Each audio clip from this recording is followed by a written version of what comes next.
Okay, if Vernon and Matt are in the room and they want to come up here and join us, that'd be great because we have a little bit of time for Q&A.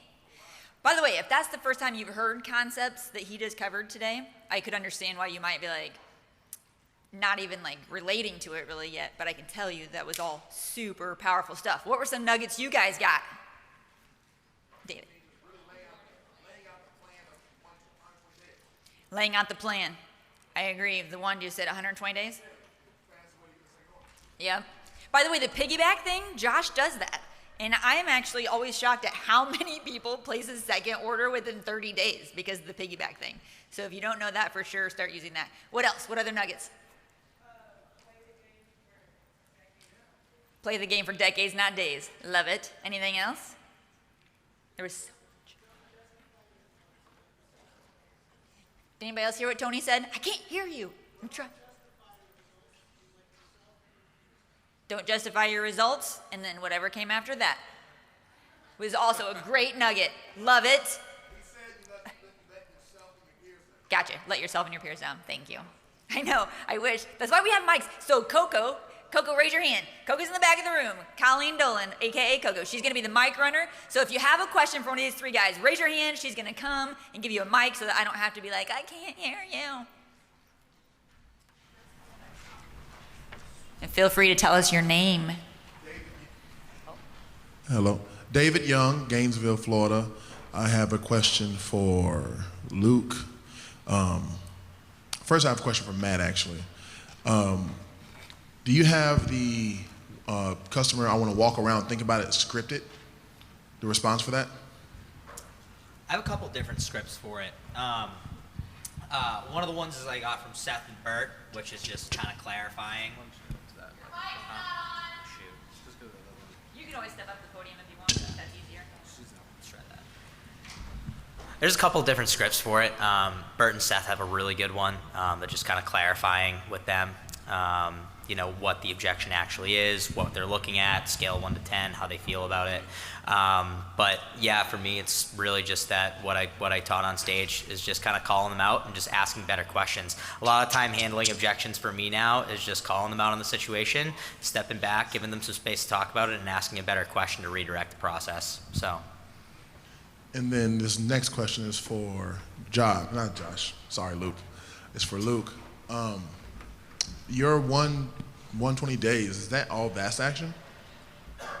Some of it's in-house with my assistant, and some of it's through Vast Action, yes. Okay. Confirmation, so the texts are through my systems and my assistant. Confirmation emails are through the Rolo app. They also do receive a thank you card that's done through Lily Mills. She runs awesome thank you card program. And then all my emails are done through Vast Action. Gotcha. Okay, let's go over there. Oh, you can share.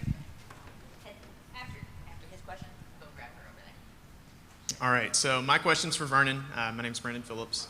You talked about pre-show rituals. What are some of your pre-show rituals, and when do they begin? Good question. So for me, I usually start with gratitude. You know, I usually say, God, thank you for the opportunity, for allowing me to show up and serve, and just allow me to be a light for my customers, and for them to feel peace around me, and allow me to maximize each CPO opportunity, but most importantly, just let me serve them to the highest level. And then I just remind myself of my goals and why I'm there, and give myself permission to just let go. I mentioned before how we can get caught up with all of our goals and everything, but I just tell myself, just let go and just be present with the customer. Does that answer your question?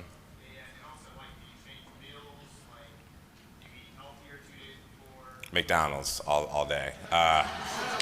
He has to eats healthier before the events. Yeah. So you definitely want to eat clean for sure while you're at the show. What you put in is what you get out. So I try to eat lean meats when I'm behind the booth. I usually prep a meal, and I get a Hot Logic. If you don't know what a Hot Logic is, it's basically like an electric lunch plate that you can plug in and keeps your food warm. So, I cook a meal, bring it there, drink lots of water, or, healthy energy drinks. Yeah. Might as well stay there. So I have a question for you. So you mentioned, the husband, the wife will come over and like, oh, it's Cutco. And then the husband like, nah, come on, let's walk this way. So I have a lot of those. How do you kind of approach it? Like, I'll just say, no, let her come on over. I'm not going to bite or something like that. But how would you keep them engaged to come, over all the way? And it's two parts. And then not have the husband, in a sense, be so, I wouldn't say negative, because he's already, ready to go. Like, he didn't even want to come over there to the spot. You know what I'm saying? Oh, yeah. Okay, how would you do that? I'm very direct with people, and I love it when husbands are acting the fool.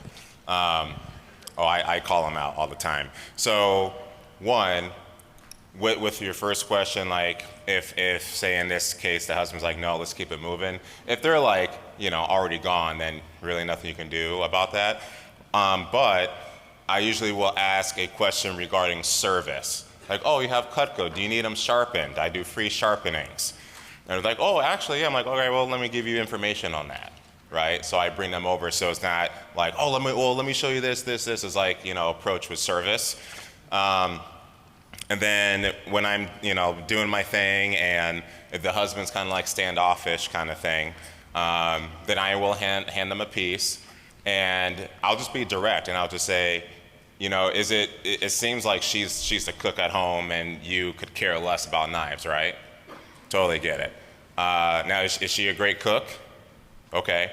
And I'm sure you would agree that she deserves to have the best of the best, right? So it sounds like she really loves this set, but she just needs your support. So if she went ahead and got this today, would she have your full support?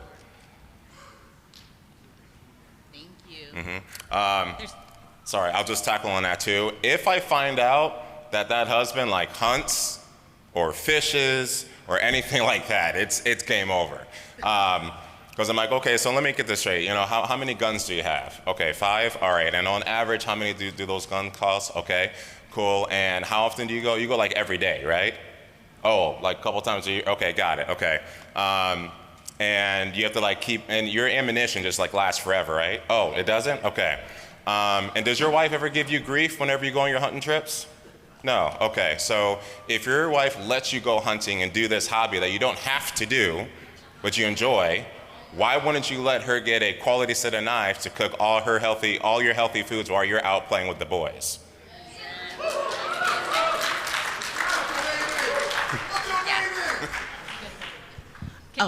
Hold on. I'm sorry, I don't mean to be mean, but since we're short on time, we need to have one question per person. She's been waiting also. But don't forget, you guys can always come up to Vernon and talk to him after. Right, Vernon? Is that okay? Maybe. Yes. My name is Stephen Hunt from Lubbock. I had a question for Luke. You mentioned twice saying utilize all of the tools in your tool belt.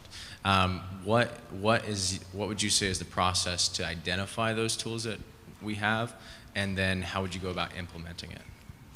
Yes, it's a great question, and I think that the fastest way to uncover what those tools are in your tool belt is to seek out and raise your inner circle influence, particularly in your division and in your region. So who are you spending the most time with? Who are you becoming influenced by? Who are you becoming inspired by? So be intentional about the top 5 people that you're spending time with in the Cutco business, and find out what is working for them. I think another option that is really great, especially as people are searching and going after their first 200 to 500K years, is to consider what that would look like to invest in a mentorship. For me, in 2011, I partnered up with Josh Mueller. And it was the single fastest way to have a third-party perspective from somebody who was living in the job, that was doing exactly what I wanted to be doing, and he just laid it out and set me up for success. So these were just 2 experiences that were really powerful for me in uncovering what those tools are and implementing them. Okay, my name's Sarah and I'm from the Lubbock office, and this is just a general question. What is one thing you would tell a younger rep in their first year of how to take not all the information today and implement at one time? Of course not, but what would you say to do with the information that we are getting this week and how to take action towards it? Anyone can answer it. So I was always told if we have more than 3 focuses, we don't have any. So if you can narrow it down to 3 things that are going to really help you dial in your business this year and get you ramped up and started, and you can just hone in on that, you'll crush it. LA from Corpus Christi. I have a question for Luke Mills.